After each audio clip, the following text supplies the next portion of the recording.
세상에는 돈으로 살 수 없는 것들이 있습니다. 그 중에서도 가장 소중한 건 사람의 마음이죠. 오늘 여러분께 들려드릴 이야기는 바로 그 마음이 만들어낸 기적에 관한 것입니다. 서울 한복판의 작은 하천이 어떻게 전 세계 도시들의 벤치마킹 대상이 되었을까요? 왜 런던, 파리, 뉴욕의 시장들이 한국을 주목하기 시작했을까요? 그 답은 놀랍게도 우리가 일상에서 당연하게 여기는 작은 친절 속에 숨어 있었습니다. 한국인들의 자연스러운 배려와 따뜻함이 세계를 움직이고 있습니다. 이제 K문화는 단순한 엔터테인먼트를 넘어 삶의 방식 자체가 되었어요. 우리가 미처 알아채지 못했던 우리만의 특별함이 전 지구를 변화시키고 있는 것입니다. 지금부터 여러분과 함께 그 놀라운 여정을 따라가 보겠습니다. 구독과 좋아요, 그리고 알림 설정까지 꼭 눌러주시면 더 많은 감동적인 이야기들을 만나보실 수 있어요. 안녕하세요. 국제부 기자 김민준입니다. 15년째 해외 뉴스를 다루며 세계 곳곳의 변화를 지켜봐 왔습니다. 오늘 여러분께 들려드릴 이야기는 제가 직접 경험한 놀라운 현상에 관한 것이에요. 서울 도심 한복판을 가로지르는 청계천이 있습니다. 불과 10여 년 전만 해도 이곳은 콘크리트로 덮여있던 낡은 하천이었어요. 시민들은 이 위를 지나다니며 아래 물길의 존재조차 잊고 살았습니다. 그런데 놀라운 일이 일어났습니다. 재개발 과정을 통해 청계천은 완전히 새로운 모습으로 태어났어요. 단순한 도시 미화가 아니었습니다. 이 변화는 서울 시민들의 생활 방식 자체를 바꿔놓았거든요. 퇴근 시간이 되면 가족들이 함께 천변을 걸으며 대화를 나누고 처음 만나는 사람들끼리도 자연스럽게 길을 안내해주는 모습을 볼 수 있게 되었습니다. 더욱 놀라운 건 밤 시간대의 풍경이었어요. 과거 어둠이 내리면 사람들이 피하던 곳이 이제는 안전하게 산책할 수 있는 공간이 되었습니다. 아이들과 함께 나온 부모들, 운동을 즐기는 어르신들, 연인들이 자연스럽게 어우러져 있었죠. 밤 10시가 넘어도 사람들이 편안하게 걷고 있는 모습은 외국인들에게는 경이로운 장면이었습니다. 이런 변화를 지켜본 해외 언론들이 주목하기 시작했습니다. 단순한 도시 개발 성공 사례가 아니라는 거예요. 청계천 복원이 보여준 건 물리적 공간의 변화가 어떻게 사람들의 마음과 행동까지 바꿀 수 있는지에 대한 증명이었습니다. 특히 범죄율이 현저히 감소하고 시민들의 행복지수가 상승한 데이터는 전 세계 도시 계획가들을 놀라게 했어요. 캐나다 몬트리올 시정부가 공식적으로 청계천을 벤치마킹 대상으로 발표한 순간 전 세계의 시선이 서울로 집중되었어요. 이어서 런던, 파리, 시드니, 도쿄, 뉴욕 등 주요 도시들도 연이어 관심을 표명했습니다. 하지만 이들이 단순히 물길 복원 기술을 배우려는 게 아니었어요. 진짜 관심사는 청계천이 만들어낸 공간과 공동체의 조화였습니다. 서로 모르던 사람들이 자연스럽게 소통하고 배려하며 함께 어우러져 살아가는 문화 말이에요. 어떻게 한국이 이런 독특한 모델을 제시할 수 있었을까요? 기자로서 이 궁금증을 해결하기 위해 직접 나서기로 했습니다. 캐나다 몬트리올 시청에서 발표된 공식 문서는 충격적이었습니다. 이들은 대규모 도시 재생 프로젝트의 벤치마킹 모델로 청계천을 명시적으로 지목했어요. 몬트리올 시장은 기자회견에서 청계천이 보여준 변화가 단순한 도시 미화를 넘어선 사회적 혁신이라고 평가했습니다. 특히 시민들의 자발적 참여와 공동체 의식 회복에 주목한다고 밝혔죠. 몬트리올시는 즉시 전담 연구팀을 구성해 청계천 모델의 적용 가능성을 검토하기 시작했습니다. 이 소식이 전해지자 런던시에서도 즉각 반응했습니다. 테임즈강 주변 재개발 담당자들이 서울을 방문해 현장 조사를 실시했어요. 그들이 놀란 건 물리적 시설이 아니었습니다. 오히려 시민들의 행동 패턴과 상호작용 방식이었죠. 런던시 관계자는 청계천에서 목격한 시민들의 자연스러운 배려 문화가 어떻게 형성되었는지 궁금하다고 했습니다. 런던 도시계획연구소는 청계천 복원 전후의 사회적 변화를 분석한 6개월간의 연구 프로젝트를 시작했어요. 파리시 역시 센강변 재개발 프로젝트에 청계천 모델을 적용하겠다고 발표했어요. 특히 보행자 중심의 도시공간 설계와 시민들의 자발적 참여를 이끌어내는 방법론에 관심을 보였습니다. 파리시 담당자들은 청계천이 단순한 복원을 넘어 사람들의 마음을 치유하는 공간으로 기능한다는 점을 높이 평가했죠. 파리 시장은 청계천에서 발견한 걷는 도시 문화를 파리에도 도입하고 싶다고 했습니다. 시드니에서는 더욱 구체적인 움직임이 나타났습니다. 시드니항 주변 도심 하천 복원 사업에 한국의 전문가들을 초청해 자문을 구했어요. 호주 정부는 청계천 모델이 보여준 환경 복원과 사회적 통합의 동시 달성 가능성에 주목했습니다. 시드니 시장은 청계천에서 본 시민들의 모습이 자신들이 꿈꾸는 이상적인 도시 공동체의 모습이라고 표현했죠. 시드니시는 한국과 자매도시 협정까지 검토하며 지속적인 교류 방안을 모색했습니다. 도쿄에서도 비슷한 관심을 보였습니다. 도쿄도 관계자들은 청계천 복원 과정에서 시민들의 의견 수렴 방식과 참여, 프로그램 운영 방법을 자세히 연구했어요. 특히 복원 이후 범죄율 감소와 지역 경제 활성화가 동시에 이루어진 점을 주목했습니다. 도쿄도지사는 올림픽 이후 도시재생 계획에 청계천의 경험을 반영하겠다고 선언했어요. 뉴욕시는 센트럴파크 주변 지역 재개발에 청계천의 경험을 참고하겠다고 밝혔어요. 맨해튼의 복잡한 도시 환경에서도 시민들이 자연스럽게 소통할 수 있는 공간을 만드는 것이 목표였습니다. 뉴욕시 도시계획위원회는 청계천이 보여준 공간과 공동체의 조화가 메가시티에서도 적용 가능한지 검토하고 있다고 했죠. 뉴욕시는 한국 도시계획 전문가들을 초청해 워크숍을 개최하기도 했습니다. 베를린, 바르셀로나, 암스테르담 등 유럽의 주요 도시들도 줄지어 관심을 표명했어요. 이들은 특히 청계천이 보여준 다문화 공존과 세대 통합 모델에 주목했습니다. 베를린 시장은 동서독 통합 과정에서 겪었던 사회적 분열을 치유하는 방법으로 청계천 모델을 연구하고 있다고 밝혔죠. 하지만 이들 도시가 주목한 건 청계천의 물리적 구조가 아니었습니다. 진짜 관심사는 그 공간에서 일어나는 사람들의 변화였어요. 서로 돕는 문화, 자연스러운 배려, 세대와 계층을 넘나드는 소통이 어떻게 가능했는지가 궁금했던 거죠. 이 소식을 접하며 저는 깊은 의문을 품게 되었습니다. 지금까지 수많은 도시 개발 프로젝트를 취재해왔지만 이렇게 전 세계의 관심을 한 번에 끌어모은 사례는 처음이었어요. 더욱 놀라운 건 한국이 그 중심에 있다는 사실이었습니다. 평소 한국의 국제적 위상을 다룰 때는 주로 경제 성장이나 첨단 기술, K문화의 확산 같은 주제들이 줄을 이뤘어요.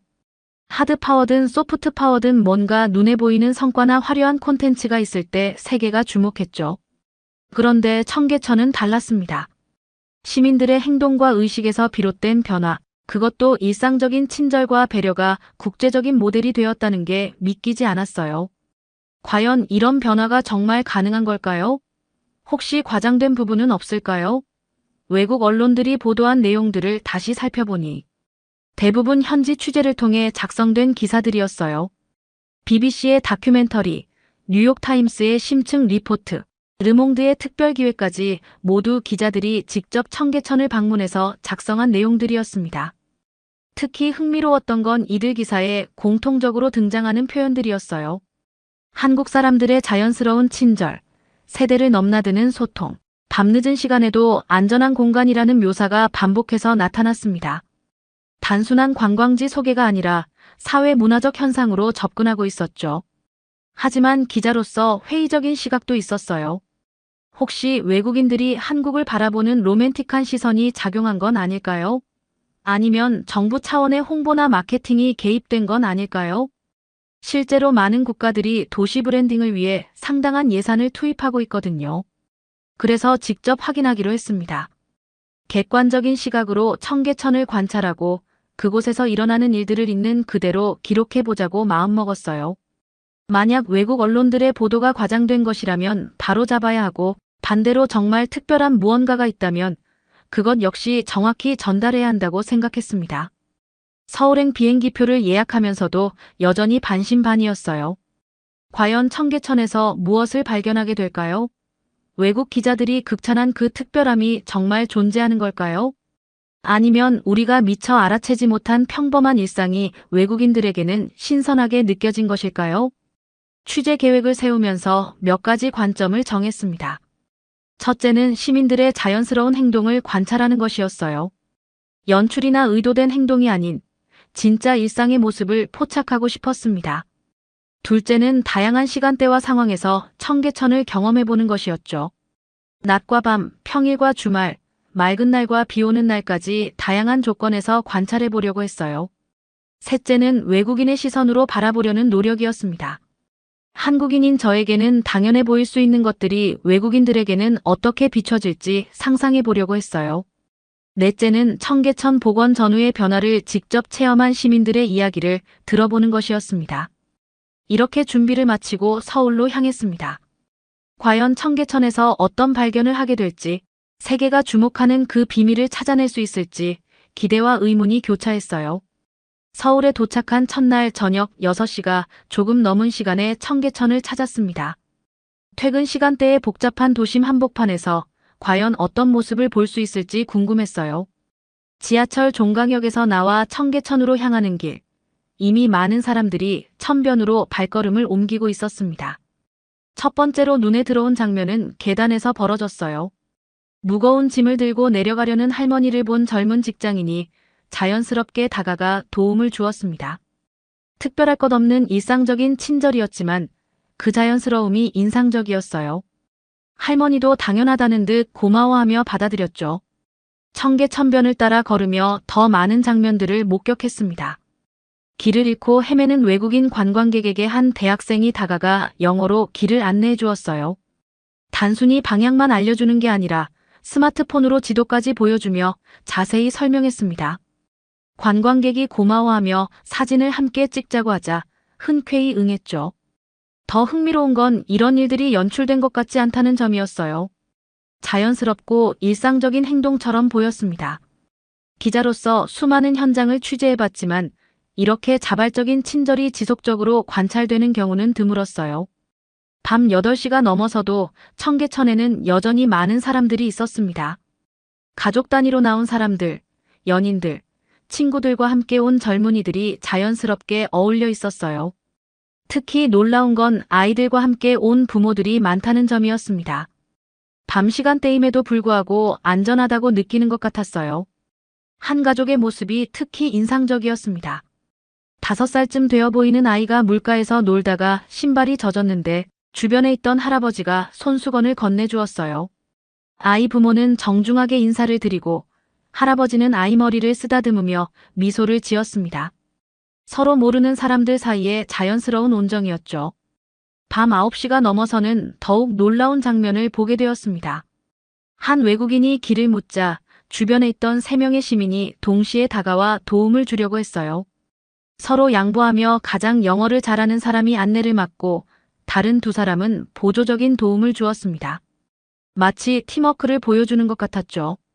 운동을 하러 나온 어르신들의 모습도 인상 깊었어요. 청계천변에서 태극권을 하는 할아버지들, 빠른 걸음으로 산책하는 할머니들이 서로 인사를 나누며 안부를 물었습니다. 처음 보는 사이임에도 불구하고 자연스럽게 대화를 나누는 모습이었어요. 젊은 연인들도 눈에 띄었습니다. 하지만 그들만의 세계에 빠져있지 않고 주변 상황을 배려하는 모습을 보였어요. 지나가는 할머니가 계단을 오르내릴 때 자연스럽게 자리를 비켜주고 아이들이 뛰어놀 때도 미소로 지켜봤습니다. 밤 10시가 넘어서도 청계천의 분위기는 여전히 평온했어요. 늦은 시간임에도 불구하고 혼자 산책하는 여성들, 책을 읽는 학생들, 조용히 대화를 나누는 사람들이 있었습니다. 이런 모습은 다른 도시에서는 쉽게 볼 수 없는 풍경이었죠. 기자로서 객관적으로 판단해봐도 이곳에는 분명 특별한 무언가가 있었습니다. 외국 언론들이 주목한 이유를 조금씩 이해하기 시작했어요. 단순한 친절을 넘어 도시 전체가 신뢰와 배려 위에서 운영되고 있다는 느낌을 받았습니다. 이튿날 아침 출근 시간에 맞춰 지하철을 타보기로 했습니다. 청계천에서 본 모습들이 과연 서울 전체에 나타나는 현상인지 확인하고 싶었어요. 오전 8시, 가장 복잡한 시간대의 지하철역으로 향했습니다. 지하철 2호선 을지로 입구역에서 첫 번째 놀라운 장면을 목격했어요. 큰 캐리어를 끌고 계단을 오르려는 외국인 여행객을 본 한 회사원이 자연스럽게 다가가 도움을 주었습니다. 말이 통하지 않는 상황에서도 몸짓으로 의사를 전달하며 캐리어를 함께 들어올렸죠. 여행객이 고마워하자 그 회사원은 미소만 짓고 바쁘게 사라졌어요. 전동차 안에서도 비슷한 모습을 볼 수 있었습니다.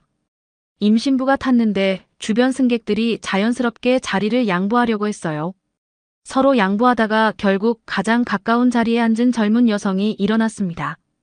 임신부는 정중하게 감사 인사를 하고 주변 사람들도 자연스럽게 받아들이는 분위기였죠.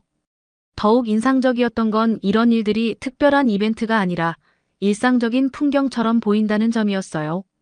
사람들의 표정에서 의무감이나 부담감을 찾아볼 수 없었습니다. 그냥 당연한 일을 하는 것 같았어요. 종로 3가역에서 내린 뒤 길거리를 걸으며 더 많은 관찰을 했습니다. 길을 잃고 헤매는 할머니에게 한 고등학생이 다가가 도움을 주었어요. 스마트폰으로 길을 찾아주고 직접 데려다 주지는 못하지만 자세한 설명까지 곁들였습니다. 할머니는 그 학생의 손을 잡고 진심으로 고마워했죠. 점심시간에는 명동 일대를 둘러봤어요. 관광객이 많은 지역이라 더욱 다양한 상황을 관찰할 수 있을 거라 생각했습니다. 예상대로 곳곳에서 흥미로운 장면들을 목격했어요. 중국인 관광객 가족이 식당을 찾지 못해 당황하고 있을 때 지나가던 대학생이 번역 앱을 이용해 소통을 시도했습니다. 언어가 통하지 않는 상황에서도 포기하지 않고 끝까지 도움을 주려고 노력하는 모습이었어요. 결국 그 가족을 원하는 식당까지 안내해 주었습니다. 또 다른 장면에서는 일본인 관광객이 지하철 노선도를 보며 고민하고 있었는데 주변에 있던 직장인이 영어로 설명해 주었어요. 단순히 방향만 알려주는 게 아니라 환승하는 방법까지 자세히 안내했습니다. 그 일본인은 깊이 감사 인사를 하며 한국 사람들의 친절함에 놀랐다고 했죠. 저녁 시간대에는 홍대 주변을 방문했어요. 젊은이들이 많은 지역에서는 어떤 모습을 볼 수 있을지 궁금했습니다. 예상과 달리 여기서도 비슷한 패턴을 발견할 수 있었어요.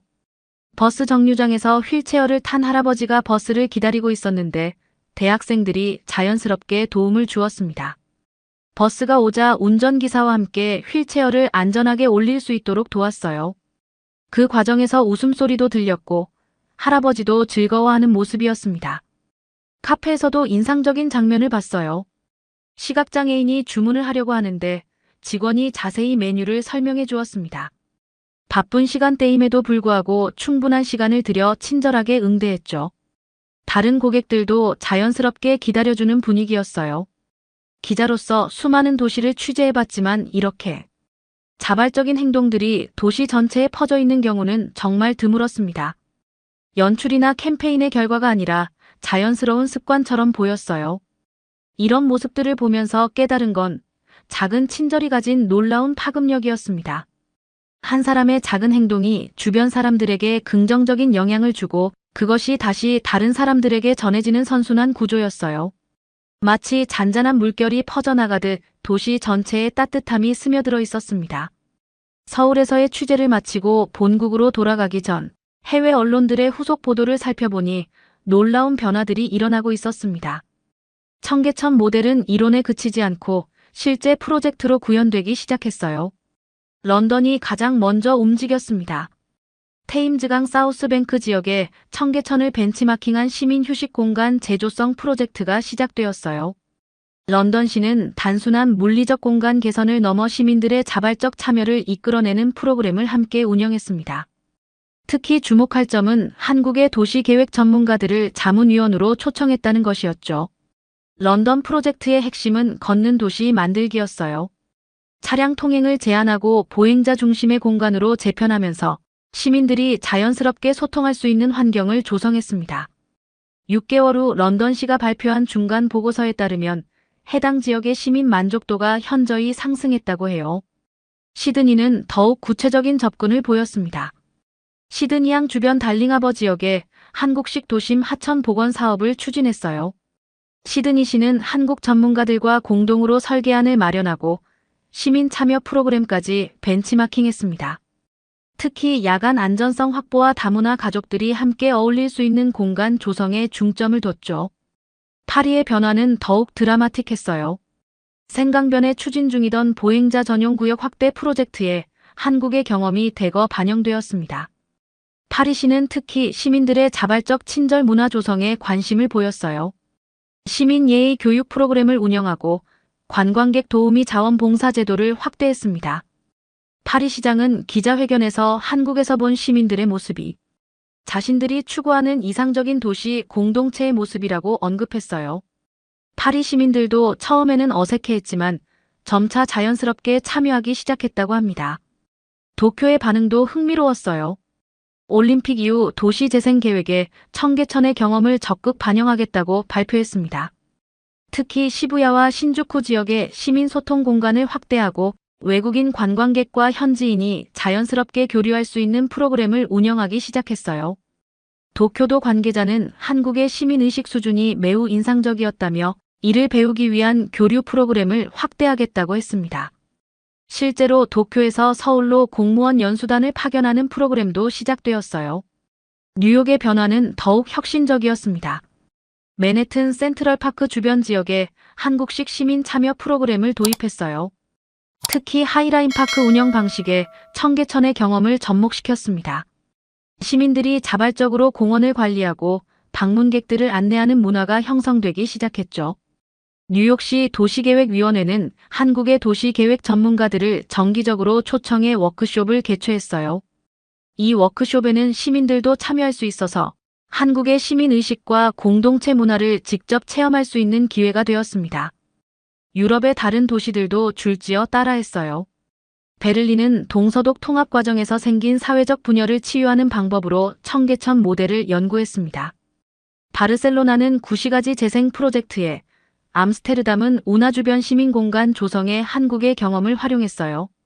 더욱 놀라운 건 이런 변화들이 단순한 모방을 넘어 각 도시만의 특색을 살린 응용으로 발전했다는 점이었습니다. 런던은 영국식 정중함과 한국식 친절을 결합했고, 파리는 프랑스의 우아함에 한국의 따뜻함을 더했어요. 이 모든 실험들의 공통점은 물리적 공간의 변화와 함께 시민들의 의식 변화를 동시에 추구했다는 것입니다. 건물을 짓고 길을 만드는 것만으론 부족하다는 걸 깨달았던 거죠. 진짜 중요한 건 그 공간에서 사람들이 어떻게 행동하고 소통하느냐였어요. 취재를 통해 깨달은 가장 중요한 사실은 한국이 보유한 진정한 경쟁력의 본질이었습니다. 그동안 우리는 경제 성장률, 기술 혁신, 수출 실적 같은 숫자로 표현되는 성과에만 주목해왔어요.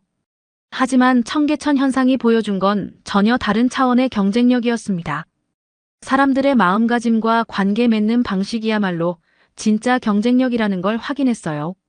자본이나 기술은 돈으로 살 수 있고 시간이 지나면 따라잡힐 수 있습니다.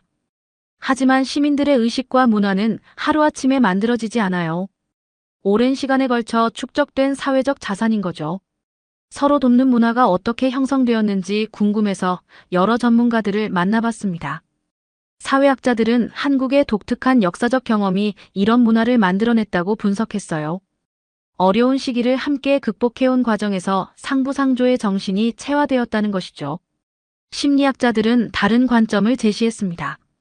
집단주의 문화의 장점이 개인주의 사회에서는 찾기 어려운 따뜻함으로 나타난다는 분석이었어요. 개인의 자유를 존중하면서도 공동체에 대한 책임감을 잃지 않는 균형 감각이 중요하다고 했습니다.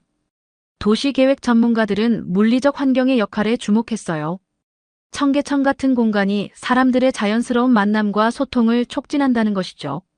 하지만 공간만으로는 부족하고 그 공간을 채우는 사람들의 마음가짐이 더 중요하다고 강조했습니다. 외국 기자들과의 대화에서도 비슷한 의견을 들을 수 있었어요. BBC 기자는 한국에서 가장 인상 깊었던 것이 시민들의 자연스러운 친절이었다고 했습니다. 의도적이거나 계산적이지 않은 진심에서 우러나오는 따뜻함이 느껴졌다는 거예요. 뉴욕타임스 특파원은 한국의 안전한 밤문화에 놀랐다고 했어요. 밤늦은 시간에도 여성들이 혼자 돌아다닐 수 있고 아이들과 함께 나온 가족들을 볼 수 있다는 것이 다른 대도시에서는 상상하기 어려운 일이라고 했습니다. 르몽드 기자는 한국의 세대 간 소통에 관심을 보였어요. 젊은 세대와 기성세대가 서로 배려하며 어우러지는 모습이 인상적이었다고 했습니다. 많은 선진국에서 세대 갈등이 심각한 사회 문제가 되고 있는 상황에서 한국의 모습은 하나의 해답을 제시하는 것 같다고 평가했어요. 이런 관찰들을 종합해보니 한국이 가진 눈에 보이지 않는 자산의 윤곽이 드러났습니다. 첫 번째는 신뢰 기반의 사회 시스템이었어요. 사람들이 기본적으로 서로를 신뢰하고 선의로 행동한다고 믿는 문화가 있었습니다. 두 번째는 배려의 일상화였습니다. 작은 친절이 특별한 행동이 아니라 당연한 일상으로 받아들여지는 문화요. 이런 문화 속에서 사람들은 부담 없이 서로를 도울 수 있었어요. 세 번째는 공동체 의식의 현대적 변화였습니다. 전통적인 집단주의의 장점은 유지하면서도 개인의 다양성과 자유를 존중하는 균형 감각이 있었어요. 획일적이지 않으면서도 조화로운 공동체를 만들어낸 거죠. 네 번째는 변화에 대한 개방성이었습니다. 외국인들을 자연스럽게 받아들이고 다른 문화에 대해서도 호기심과 친절함을 보이는 태도요. 이런 개방성이 한국을 더욱 매력적인 곳으로 만들었어요. 이 모든 것들이 합쳐져서 한국만의 독특한 사회적 자산을 형성했습니다. 돈으로 살 수도 없고 하루아침에 만들 수도 없는 소중한 자산이었어요. 그리고 이 자산이야말로 전 세계가 배우고 싶어하는 진짜 경쟁력이었습니다. 청계천은 이제 단순한 복원 사업의 사례가 아닙니다. 그것은 함께 사는 방법을 제시하는 상징이 되었어요. 서울의 작은 하천에서 시작된 변화가 전 세계로 퍼져나가면서 인류가 다시금 공동체를 회복할 수 있다는 가능성을 보여주고 있습니다. 1년 후 각 도시들에서 온 소식들은 놀라웠어요. 런던의 테임즈강 사우스뱅크 프로젝트는 시민 만족도가 80% 이상 상승했다고 보고했습니다. 특히 야간 범죄율이 현저히 감소하고 지역 상권도 활성화되었다고 해요. 런던 시민들이 자발적으로 관광객들을 도와주는 모습이 자주 목격된다는 후속 보도도 있었습니다.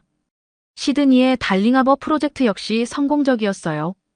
다문화 가정들이 자연스럽게 어울리는 공간이 조성되었고 원주민과 이민자들 사이의 문화적 교류도 활발해졌다고 합니다. 시드니시는 이 프로젝트를 다른 지역으로 확대하겠다고 발표했어요. 파리의 센강변 프로젝트는 예상을 뛰어넘는 성과를 거두었습니다. 시민 예의 교육 프로그램에 참여한 파리 시민들이 자발적으로 관광객 도우미 역할을 하기 시작했어요. 과거 무뚝뚝하다고 여겨졌던 파리 사람들의 이미지가 크게 개선되었다는 관광업계의 평가도 있었습니다. 도쿄는 더욱 체계적인 접근을 보였어요. 시부야와 신주쿠 지역의 시민 소통 공간이 젊은이들 사이에서 큰 호응을 얻었습니다. 특히 외국인 유학생들과 일본 학생들이 자연스럽게 교류하는 문화가 형성되었다고 해요. 도쿄올림픽의 성공적인 개최에도 이런 변화가 긍정적 영향을 미쳤다는 분석이 있었습니다. 뉴욕의 변화는 가장 드라마틱했어요. 센트럴파크와 하이라인파크에서 시민들이 자발적으로 공원을 관리하고 방문객을 안내하는 문화가 정착되었습니다. 뉴욕시장은 이를 뉴욕 시민 정신의 새로운 모델이라고 평가했어요. 맨해튼의 삭막함이 많이 개선되었다는 시민들의 증언도 이어졌습니다. 하지만 가장 중요한 변화는 사람들의 인식이었어요. 도시재생이 건물을 고치는 일이 아니라 시민들의 신뢰를 복원하는 일이라는 깨달음이 확산되었습니다. 물리적 인프라보다 사회적 인프라가 더 중요하다는 인식의 전환이었죠. 이런 변화의 파급력은 예상보다 훨씬 컸어요. 청계천 모델을 연구하기 위해 한국을 방문하는 해외 공무원과 전문가들이 급증했습니다. 서울시는 이에 대응해 국제 교류 프로그램을 대폭 확대했어요. 더 나아가 한국의 사회적 가치에 대한 국제적 관심도 높아졌습니다. K문화가 엔터테인먼트를 넘어 생활문화와 시민의식까지 포함하는 개념으로 확장된 거예요. 한국어 학습 열풍도 이런 배경과 무관하지 않았습니다. 국제기구들도 주목했어요. UN 해비타트는 청계천 모델을 지속 가능한 도시 개발의 우수 사례로 선정했습니다. 세계은행은 한국의 사회적 자본 형성 과정을 연구해 개발도상국에 적용 가능한 모델을 개발하겠다고 발표했어요. 학계에서도 청계천 현상을 분석한 연구가 쏟아졌습니다. 하버드대학교 케네디 스쿨은 청계천을 공공정책의 성공 사례로 교육과정에 포함시켰어요. 옥스퍼드 대학교는 한국의 사회적 자본에 대한 장기 연구 프로젝트를 시작했습니다. 하지만 무엇보다 중요한 건 이런 변화가 한국 사회에도 긍정적 영향을 미쳤다는 점이에요. 해외의 관심과 평가를 통해 우리 자신이 가진 장점을 새롭게 인식하게 되었습니다. 자신감과 자긍심이 높아지면서 더욱 적극적으로 타인을 돕고 배려하는 문화가 확산되었어요. 청계천에서 시작된 작은 변화가 이제는 전 지구적 현상이 되었습니다. 그것은 단순한 도시 개발을 넘어 인간다운 삶의 방식에 대한 새로운 제안이었어요. 함께 살아가는 지혜, 서로를 배려하는 마음, 공동체를 소중히 여기는 가치관이 세계 곳곳에 뿌리내리고 있습니다. 청계천에서 시작된 작은 물결이 이제는 전 세계를 휩쓸고 있습니다. 한국인의 마음 깊이 자리한 따뜻함과 배려가 인류 공통의 가치로 인정받고 있어요. 우리는 세계에서 가장 안전한 나라, 가장 따뜻한 사람들이 사는 나라를 만들어냈습니다. 밤늦은 시간에도 아이들과 산책할 수 있고 낯선 사람에게도 자연스럽게 도움의 손길을 내밀 수 있는 사회를 구현한 것이죠. 이제 전 세계가 우리를 배우려 합니다. 한국어를 배우고 한국 문화를 연구하며 한국인의 마음가짐을 이해하려고 노력하고 있어요. 우리가 가진 진정한 경쟁력은 첨단 기술이나 경제력이 아니라 바로 이런 인간적인 따뜻함이었습니다. 앞으로도 우리의 아름다운 가치들이 세상을 더욱 살기 좋은 곳으로 만들어갈 것입니다. 한국인이라는 것 자체가 자랑스러운 시대가 열린 것이죠.